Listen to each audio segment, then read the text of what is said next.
Almost anything that can be imagined by a director can now become reality on the silver screen. We're really not limited by the technology to build pretty much anything we want. David Smith of Sony Pictures Imageworks says, with today's computer processing power and speed, the digital world is more realistic than ever before. For The Amazing Spider-Man 2, Smith's team created a Times Square that was indistinguishable from the real one in New York. If there's lights inside the stores that are lighting areas inside the store, we put those lights in there. All the street lights on the street, we put versions of that into the computer world so that it mimics the real world exactly. But there is still one challenge remaining for visual effects artists, says Paul Debevic of the University of Southern California Institute for Creative Technologies, who uses this light stage to scan faces and create digital doubles. We're still trying to figure out how to perfect the human face in movies. Debevic says the 2008 movie The Curious Case of Benjamin Button is still the best example of a computer-generated face, in this case of actor Brad Pitt. But he says effects artists are now going beyond the stars of today.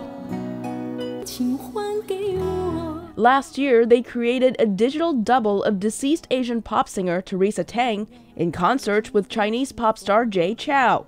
With a ton of data from us and then a ton of artistic effort and technical know-how from Digital Domain, they were able to create a singing face of Teresa Tang where she performed not only one of her original songs, but two songs that weren't even written at the time she was alive with Jay Chou. Debevic expects directors will start to use more virtual production techniques like those seen in the movie Avatar. Even though it looks like that's a bunch of expensive technology, ultimately it's going to be much easier to make movies that way. He says with virtual production, there will not be a need for as many people behind the scenes. David Smith says locations created by a computer can also be more tangible and realistic to actors. That's where potentially in the future, you know, if we can help create the world in the computer and bring it to the set so they're not acting in front of a green screen, but they're acting, you know, in front of a set that we've sort of mocked up in the computer that eventually will look more grandiose,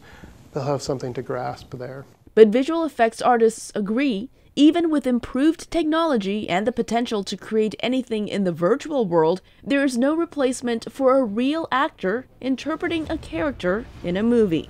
Elizabeth Lee for VOA News, Los Angeles. Nice arm. It's just the wrist, just on the wrist, buddy.